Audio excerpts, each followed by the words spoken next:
Bienvenue dans les énergies scolaires. Épisode 156. Extraclasse. Bonjour, je m'appelle Julie de Brabander, donc je suis conseillère principale d'éducation depuis 23 ans. Ça fait 16 ans que je suis au collège Laennec de Pont-l'Abbé. L'école, on en parle beaucoup. Mais est-ce qu'on l'écoute vraiment ? Les énergies scolaires. J'ai créé le collectif Égalité et le travail avec les égaux délégués depuis 3 ans. Et je suis référente égalité avec ma collègue infirmière depuis une dizaine d'années. Et une collègue enseignante nous a rejoints ces 2 dernières années. On va passer par le couloir justement où on va accrocher les panneaux. L'escalier, la cage d'escalier D. C'est cet escalier qui sera le couloir d'égalité. Donc là, on s'est installé dans le local du collectif Égalité. C'est un petit bureau de 8 mètres carrés, je pense. En début d'année, on était une vingtaine. Là, à ce jour, j'ai une quinzaine d'élèves. Majoritairement, ce sont des filles et 2 garçons. Et on se réunit toutes les semaines, tous les jeudis midi, dans le local du collectif. Cette année, la première action, elle a eu lieu, de mémoire, je dirais que c'est le 9 novembre, la journée de lutte contre le harcèlement scolaire. Une action qui a vraiment bien marché aussi. Des petits groupes d'égaux délégués ont fait travailler leurs camarades délégués de classe de 6e et de 5e sur la notion des stéréotypes de genre grâce au jeu C'est cliché de Canopée. Et l'action la plus importante, là, c'est l'action qu'on fait aujourd'hui. Donc Maline, t'en es où toi ? Là, c'est le portrait de Simone de Beauvoir. Et là, je suis en train d'écrire sa phrase « On ne naît pas femme, on le devient ». Moi, mon affiche, c'est pour parler des inégalités de salaire quand les femmes, elles travaillent. Et du coup, j'ai représenté une balance avec d'un côté les femmes et d'un côté les hommes. Et la balance, elle est équilibrée pour dire qu'on devrait avoir le même salaire. Parce que certaines femmes, elles font vraiment la même chose que les hommes. Et pourtant, ils n'ont pas le même salaire. Moi, en tant que conseillère principale d'éducation, ça fait plus de 15 ans que j'anime la formation des délégués. Donc, je prends des temps avec les élèves, on travaille sur la notion de citoyenneté, la prise de parole, le débat argumenté, apprendre à défendre des idées, des opinions. Et j'ai fait, il y a 3 ou 4 ans, un nouveau temps de formation auprès des délégués de 4e, 3e sur la notion de l'engagement. J'avais envie de faire réfléchir les délégués de 4e, 3e sur qu'est-ce que c'est s'engager, pourquoi, comment. Ça pouvait être sur la grande précarité, l'environnement, évidemment l'égalité homme-femme, donc un certain nombre de thématiques. Et donc il y a eu un groupe vraiment de 15 filles qui s'est vraiment détaché autour de ces questions du féminin, de comment s'habiller, de toutes ces inégalités en fait qu'elles vivent au quotidien, au collège et aussi dans la société. À partir du moment où le groupe s'est détaché de cette formation, j'ai décidé de réunir les élèves en question toutes les semaines.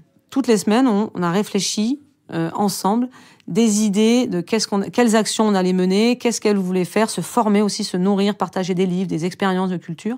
En fin d'année, elles ont créé le terme de collectif égalité et on s'est retrouvés à la rentrée suivante en disant maintenant, comment on fait pour exister ?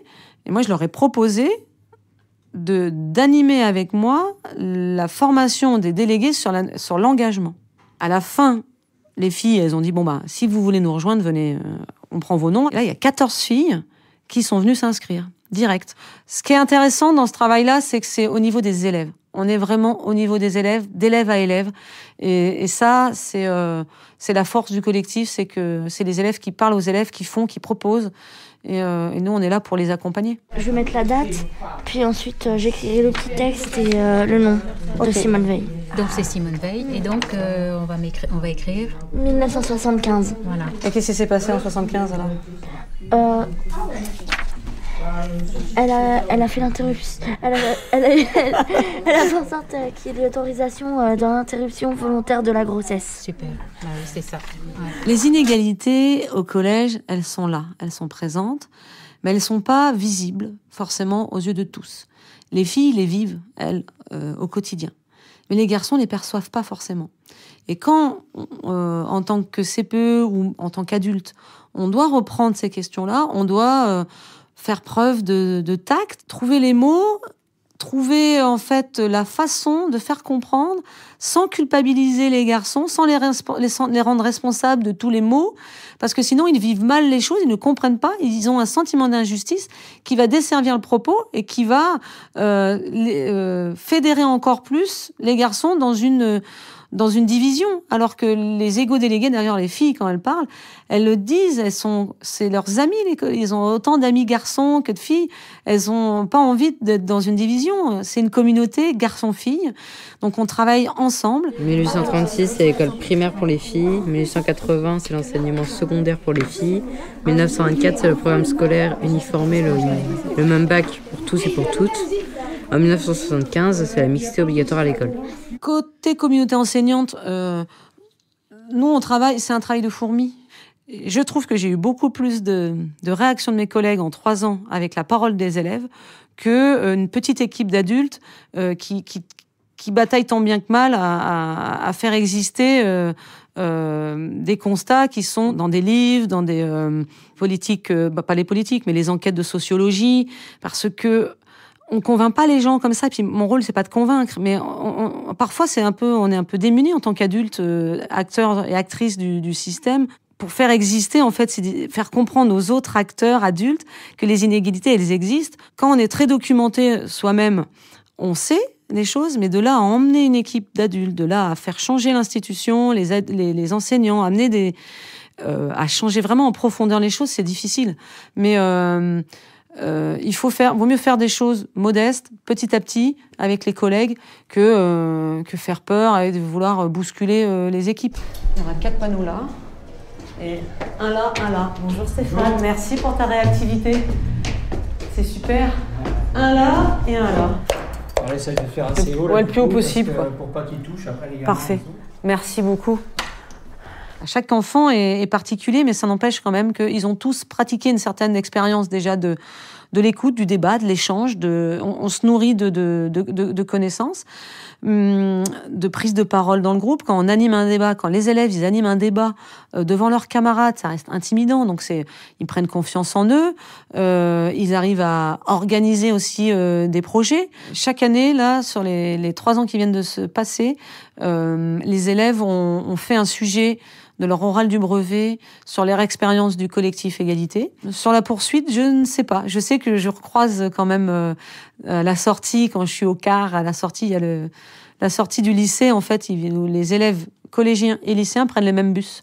Et parfois, je revois Alice, Paola, Arzella, elles viennent me voir, elles me donnent des nouvelles, mais elles me disent on aimerait bien que ça existe au lycée, parce que ça n'existe pas au lycée. Et c'est là que je leur ai dit que j'avais vu dans un podcast qu'il y avait un lycée en France qui l'avait fait. Alors je dis, écoutez, à vous de le faire, allez-y, foncez. Ça va être exposé déjà dans le couloir, là, il y a les agents qui sont en train de faire les trous, là. Ah oui. Ouais. Déjà. Donc ça sera affiché, accroché mardi après-midi. C'est l'idée d'ailleurs. On va laisser jusqu'à longtemps. Exposition permanente. Ah, trop bien. Jusqu'à ce qu'on ait les mêmes droits.